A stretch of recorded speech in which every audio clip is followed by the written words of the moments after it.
Nvidia did not win the AI boom by accident. It turned itself into a toll road. By 2024, one company controlled the most important input in the industry, the chips that train models, with demand so intense that even $30,000 Blackwell systems were sold out before they shipped. Every major AI lab, from OpenAI to xAI, has been forced to pass through Nvidia's gate, paying for access to the same scarce infrastructure. The question is no longer whether AI is valuable. It is how one semiconductor company became the landlord of the entire race. The scale of the shift is hard to overstate. For most of its life, Nvidia was known for graphics cards, first for gamers, then for professional visualization, then for cryptocurrency miners during the boom years. In 2019, data center revenue was already becoming important, but it was still a fraction of the business. Then generative AI arrived, and the curve changed almost overnight. OpenAI's ChatGPT, launched in November 2022, triggered a corporate stampede. Microsoft committed billions more to its partnership with OpenAI. Google rushed to answer with Gemini. Amazon backed Anthropic. Meta rebuilt its entire strategy around open source AI. Every one of these companies needed enormous clusters of GPUs to train large language models and then serve inference at massive scale. The numbers became the story. Training a frontier model could require tens of thousands of GPUs. A single high-end Nvidia H100 could sell for roughly $25,000 to $40,000 depending on supply, configuration, and channel. Entire AI data centers were being designed around racks that cost millions before electricity, cooling, and networking were even counted. The market understood the bottleneck immediately. If the world was entering an AI arms race, Nvidia was not a participant. It was the arms dealer. And unlike many semiconductor booms, this one was not cyclical in the old sense. AI demand was layered on top of cloud expansion, on top of enterprise software modernization, on top of the race to build new models, on top of the geopolitical push to localize compute capacity. The demand curve did not just rise, it stacked. Nvidia was founded in 1993 by Jensen Huang, Chris Malachowski, and Curtis Priem. For years, it was a graphics company fighting for relevance in a market dominated by CPUs and game console economics. The turning point came when Nvidia started treating parallel computing not as a feature, but as a platform. That bet became CUDA, launched in 2006. CUDA was more than a programming tool. It was a language, an ecosystem, and a trapdoor. It let developers use Nvidia GPUs for general-purpose computation, not just graphics. Once researchers, labs, and engineers began writing code for CUDA, they were not just buying a chip. They were entering a software environment, a toolchain, a library stack, and a developer culture. That mattered because AI is not only about silicon, it is about iteration speed, compiler support, optimized kernels, communication libraries, and the confidence that the next model update will run without months of rewrites. Nvidia spent years making its hardware easy to adopt and hard to replace. By the time deep learning became mainstream in the 2010s, Nvidia had already positioned itself as the default compute layer for researchers. AlexNet, the 2012 breakthrough that helped ignite the modern AI wave, was famously trained on GPUs. That was a technical milestone, but it was also an inflection point in market power. From there, Nvidia kept compounding. Better chips, better software, better networking, better developer lock-in. The company's genius was not merely to make GPUs. It was to make the GPU the center of gravity for a new kind of computing. The toll road analogy becomes precise when you look at the mechanism. Nvidia does not sell one product. It sells a layered stack. At the base is the chip, the GPU itself. The H100 became the iconic unit of the AI boom, followed by the newer Blackwell generation announced in March 2024. But the chip is only the entry point. Nvidia also sells NVLink for chip-to-chip communication, InfiniBand and Ethernet networking through Mellanox, software libraries like CUDA, cuDNN, TensorRT, and full systems such as DGX servers and SuperPOD reference architectures. It also pushes Nvidia NIM, containerized inference microservices designed to deploy models across cloud, data center, and workstations. This is what makes the business unusually powerful. A customer buying Nvidia for AI is not just comparing silicon on a benchmark sheet. They are buying performance per watt, cluster efficiency, developer familiarity, deployment speed, and a lower probability of failure when a trillion-parameter model is being trained across thousands of accelerators. In other words, Nvidia monetizes complexity. The more advanced the AI workload, the more the stack matters. A startup can experiment on a few GPUs from almost anyone, but once a company moves into frontier training or large-scale inference, it needs reliability, networking, software optimization, and support. That is where Nvidia's moat expands from product to platform. CUDA is critical here. Because developers and researchers have spent nearly 2 decades building around Nvidia, switching costs are immense. Rewriting code for another architecture is not just a technical inconvenience. It is an organizational tax. It means retraining engineers, revalidating models, re-optimizing performance, and taking on the risk that the new system underperforms. Then there is the supply chain itself. Nvidia is a fabless company. It designs chips, but it relies on TSMC for manufacturing, advanced packaging, and a delicate chain of suppliers. That would seem like a vulnerability. Instead, Nvidia turned it into leverage. Because the market cannot easily fabricate enough leading-edge AI chips elsewhere, Nvidia's access to TSMC capacity became a strategic asset. Scarcity did not weaken the company, it strengthened pricing power. And pricing power is the difference between a successful chip company and a toll collector. If demand surges and supply stays constrained, customers do not negotiate down. They negotiate for allocation. That is a very different kind of market. It is less like consumer electronics and more like airport slots, rail corridors, or port terminals. The scarce asset is not just the hardware. It is the right to move first. The escalation phase began when AI moved from demo to deployment.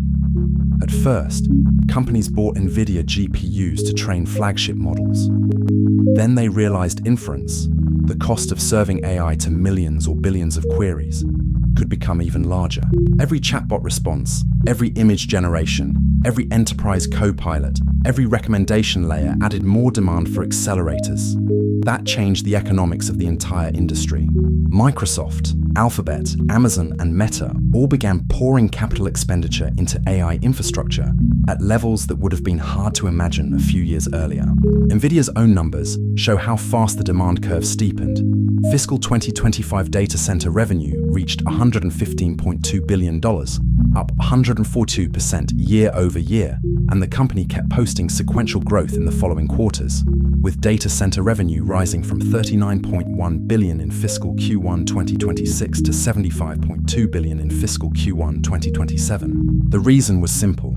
If one company got access to more compute, it could build better models faster, attract more users, and create a stronger product loop. No major platform wanted to be the one that fell behind because it underinvested in GPUs.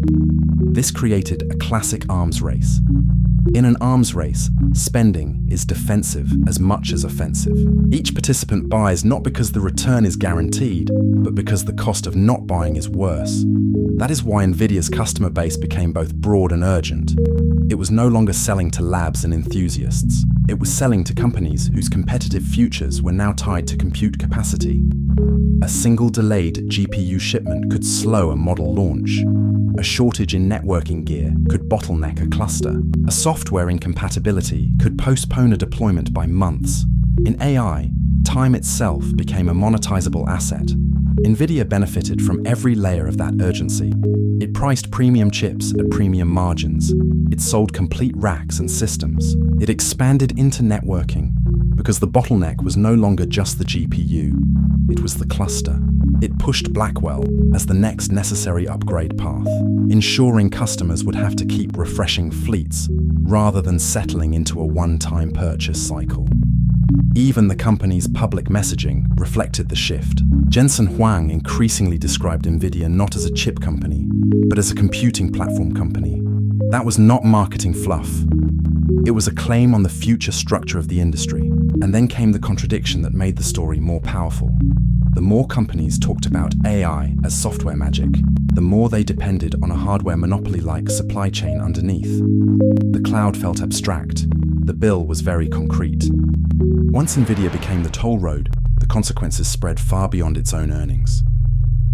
For investors, Nvidia became the purest public market expression of the AI trade. Buying the stock was, in effect, buying exposure to the entire AI build-out without having to pick winners among the model labs. That is why its valuation expanded so dramatically. By 2024, Nvidia had become one of the most valuable companies in the world, surpassing the market caps of legacy industrial giants and challenging the scale of the biggest platform names. For enterprises, the implication was more sobering. AI was no longer a software budget. It was becoming an infrastructure budget. Companies had to think about GPU procurement, power availability, cooling, data center location, and cloud contracts. The hidden cost of AI was not just the model subscription. It was the underlying capital intensity. For cloud providers, Nvidia became both indispensable and expensive. Amazon Web Services, Microsoft Azure, and Google Cloud all needed Nvidia chips to stay competitive. But reliance on Nvidia also meant a significant portion of the AI value chain's economics flowed outward to a single supplier. That is not a comfortable place for a platform company to be.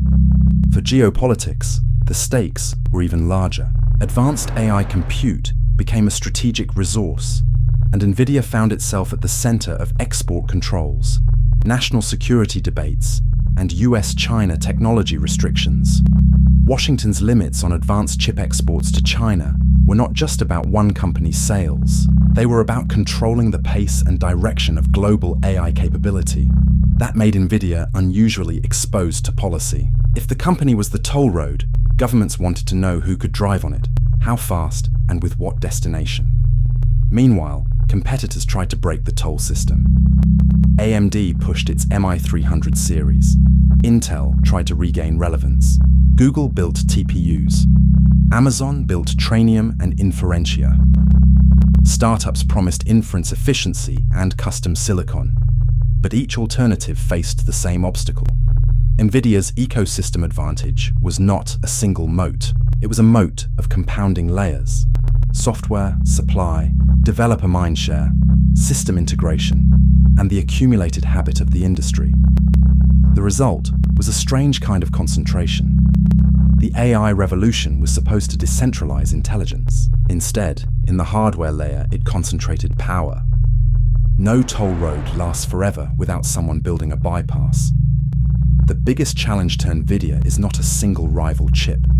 It is the possibility that the market matures. If AI training becomes more efficient, if inference shifts to cheaper architectures, if model performance improvements slow, or if software becomes less dependent on CUDA, then Nvidia's pricing power could weaken. That pressure is already visible. Major customers are investing in custom silicon precisely because they do not want to be permanently hostage to one supplier. Google has TPUs. Amazon has its own chips. Microsoft has worked on Maya. Meta has explored in-house accelerators. These efforts are not guaranteed to displace Nvidia, but they do signal something important. The largest customers know exactly how much leverage Nvidia has, and they are trying to reduce it.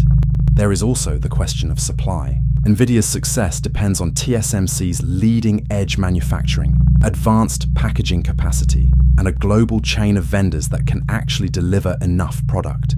Any bottleneck there can slow the whole machine. When demand is this intense, even a dominant supplier can become constrained by physics. Then there is regulation. Export restrictions on China can cap access to one of the world's largest technology markets. Rules can change quickly, and Nvidia must constantly adapt product designs to comply with shifting thresholds. That introduces uncertainty into one of its most important growth regions. But the deepest challenge may be psychological. Markets eventually stop paying peak multiples for a company when they believe the growth curve has normalized. Nvidia's extraordinary valuation depends on continued belief that AI infrastructure spending will remain enormous and that Nvidia will keep capturing an outsized share of it.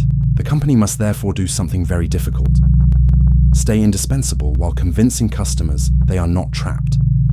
That is the paradox of the toll road. If drivers feel extorted, they search for a bridge. If the bridge appears, the toll collector's power fades. The most important thing Nvidia did was not to predict the AI boom. Plenty of companies saw the trend. The achievement was more structural than prophetic. Nvidia spent 2 decades building a position where the world's most valuable computing shift would arrive, and find it already controlling the road. It had the chips, it had the software, it had the networking, it had the systems, it had the developer loyalty, it had the manufacturing relationships, and it had a founder CEO, Jensen Huang, who understood before almost everyone else that the future of computing would be defined by parallelism, scale, and energy-efficient acceleration. That is why the company became so much more than a semiconductor vendor. It became a gatekeeper for the AI economy. By the time Nvidia announced Blackwell on March 18, 2024, the market was already treating each new platform as infrastructure, not optional hardware. Blackwell's 208 billion transistors and custom TSMC 4MP process were not just engineering details. They were a signal that the next generation of AI would be built around a system only a few buyers could actually absorb at scale. Every major AI company now faces the same strategic question. Do we keep paying Nvidia for speed, certainty, and scale, or do we spend years and billions trying to build a bypass? For now, most are still paying the toll, because the road matters more than the theory of independence. And that is the final irony.